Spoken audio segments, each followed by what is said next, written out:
If you've been watching my YouTube channel for a while, you'll know that there are so many ways that you can get fit and healthy as a wheelchair user. When it comes to cardiovascular exercises, there are numerous ways to get our heart pumping and burning calories. However, which activity actually burns the most calories? Well, luckily for us, the Journal of Sport and Health Science recently published a new article. And this was a list of exercises that you can do from a wheelchair, ranging from dressing, cooking, moving your wheelchair slightly, all the way through to Paralympic sports and other high-end activities. On each one of these activities, they gave an MET score. Now, I'm not going to bore you with the science of what an MET score is, but essentially, the higher the MET score, the more calories you'll burn on average. And now each and every one of us does burn calories differently. Depends on your age, your weight, your gender, and a few other factors too. But with the MET score, it gives us an average of everyone. So you can kind of see what the best activities are for burning calories, which is really useful because it can be quite difficult to know sometimes. Now, this list has thousands of activities, literally any sort of movement you can think of doing as a wheelchair user. But what I've done is I've combed through them and I've found the top 5 exercises for burning calories. These are the ones with the highest MET score. And I popped them conveniently for you in this video. However, if you want to see the full list, I'm going to put the link down below so you can always check that out too. So let's dive into those top 5 exercises now. And we're going to start off, rather than making you wait to the end of the video, with number 1, which is sit skiing. Now, sit skiing, there are actually 2 ways of doing it, and I'm going to go on to that in a little bit. But this is one of the best ways, for me personally, I find, of doing cardiovascular activity. And on my membership site, I've made programs that develop your sit skiing ability and take you through weeks and weeks of training with it. So when I saw that sit skiing was at the top of this list, I was like, yes, this is my favorite activity and it's doing the best for burning calories. But if you're unfamiliar with it, essentially sit skiing mimics the cross-country skiing movement. You may have seen it in the Winter Olympics where you see the people going through the forest and they're pulling their poles. Well, a sit ski machine simulates this. It's got 2 cables and 2 handles, and you literally pull it down and through, and it is such a good way of burning calories, because not only can you do it as a wheelchair user, you just roll up, grab the handles and start, or if you're like me, you need some extra grip, you can use active hands with it too, and you grab the poles and you just go. It's fantastic, fully accessible for us wheelchair users, which is always an amazing thing. It engages all of our body as well, so you're not only you're working your cardiovascular system, but you're working your shoulders, your arms, your back muscles, and it's a really great way of exercising. But if you're feeling particularly adventurous, you can always try the real version of this, which with the wheelchair users have 2 different adaptations. One works on dry land, essentially, which is with some wheels and some big long skis. You've got the poles and you're literally propelling yourself along the ground. The other version is the traditional way, which is on the snow, and you're kind of in a ski of sort, and you've got those poles and you're pulling them along the snow. Now, obviously you can't do this everywhere in the world. It's quite limited to snowy countries on the snow. But if you do have the opportunity to do it, I would say give it a go. It looks absolutely fantastic.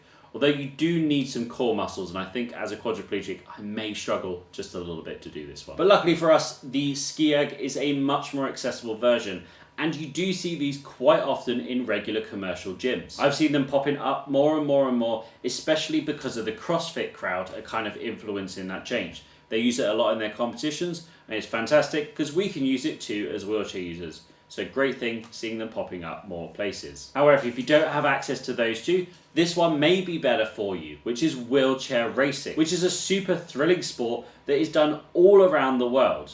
And this isn't just pushing your regular wheelchair, this is those custom built racing chairs. You know, the ones that have got the slanty wheels and the one wheel out in front, and you're huddled up into it and you're pushing quite fast, let's be honest. And the great thing about this, there are lots of different disciplines for it. You can do sprint, middle distance and marathon, whatever you want, or even if you want to just do it casually by yourself. I've got a couple of friends who do compete in wheelchair racing. One, in fact, uses his chair to do his daily commute back and forth to work. The other one competes in marathons all over the world, which means not only is he getting a great cardiovascular workout in, but he's created a life for himself where he travels, meets other people, and gets to do these amazing routes in amazing countries everywhere. Talking about going to amazing places, the next one up is one that does take you far and wide, which is hand cycling. If wheelchair racing is the running equivalent, then hand cycling obviously by the name, is the cycling equivalent. Before we go on to this, I will note that the hand cycling in the MET score was for the recumbent bikes, the ones that you lie down and use your arms. It's not the type that you use in the gym with the little hand cycle machine. Those actually had a significantly lower score. So when we're talking about hand cycling, we're talking about proper hand cycling where you're laying down. Now what's great about this is not only are you going to be burning a lot of calories, but you can go quite fast on it. And going fast means you can go far, which means you can see so many more things than you would if you were, say, pushing a manual wheelchair. I used to have a hand cycle and I would take it down to my beach, not on the sand, but on the promenade next to it, and go for miles and for hours and have a great time with my friends who would cycle alongside me. And that's the great thing about both wheelchair racing and hand cycling, is that you get to do it with wheelchair users and hand cyclists like yourself, but also the general public. If you're doing marathons or races, you can get involved with the regular races and just do things that other people are doing already. It's a fantastic way to get involved with different communities who have similar interests to yourself. But the next one here caught me off guard a little bit, and that's because it's wheelchair fencing. Now don't get me wrong, I love wheelchair fencing. It is a great sport that has so much tactics, agility, speed involved, and it's so amazing to watch it on TV. However, I never really associated it with burning calories, until that is I thought about it.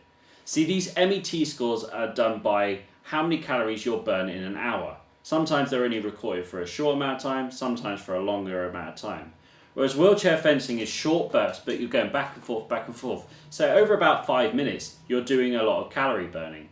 But it is only 5 minutes, so if you compare it to something like hand cycling or wheelchair pushing or sit skiing, then you're probably not going to be burning as much within an hour. However, in a training session, you are going to be doing a lot. You're going to be doing hours and hours of actual movements and back and forth and that. And that is where, although normally in a competition it might be quite short, in a training session it's going to be long. So when you extend it out over an hour like you would with the other activities, then the calories really start burning. And that's what I loved about going through this list. There were so many different activities in there that I could have included if they were higher on the list, but there was a lot of variety that you could do. And we'll talk a little bit more about that in a second. And that's because now we're going to talk about the final one, which is wheelchair basketball, and I'm going to sneak in an extra one, which is wheelchair rugby.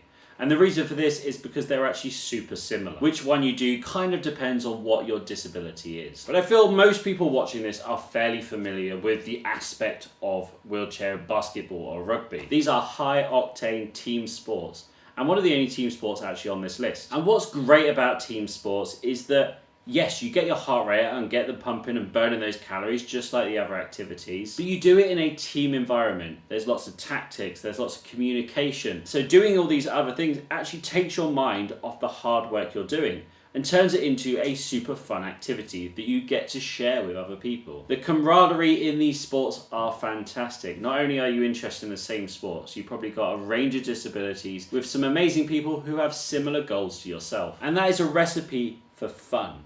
And fun is a super important part. Which brings me nicely onto my final tips when it comes to burning calories. Now, your favourite activity may not be on this list, but it doesn't mean it's a bad activity, because in fact, although this list has the top calorie burning activities, the best activity that you can do is one that you can do consistently. It doesn't matter how many calories you burn in one session, but how many you can burn over several sessions, weeks, months, years, decades, and keep it going for as long as you possibly can. That's where you're going to see the real results. Not in one session, but over your entire lifetime. For example, one of my favourite sports isn't on this list. It was close, but it's swimming. It's something that I absolutely love doing. I love the freedom. I love doing it. I don't get to do it as much as I can, but when I do, I so much enjoy it. And the other thing is as well, there are other barriers to it. Everything I've mentioned so far has some sort of financial cost, whether it's a ski erg, whether it's a special wheelchair, whether it's the swimming trunks and goggles for swimming or fencing equipment, whatever it may be, they all inquire a cost. So that's why on my YouTube channel, I always make sure I have low cost alternatives, like using a pole when we've done in the past, or even just shadow boxing. That's super simple way of getting a cardio workout in. And that's because consistency is way more important than the amount you can get in one session. The best calorie burning exercise for you is the one that you can do most often. But that is everything I've got to tell you about these calorie burning exercises. If you did like this video and you want to help support Adapt to Perform, there is a great new way you can do it by becoming a channel member. Down below, if you've already subscribed, there should be a button that says join.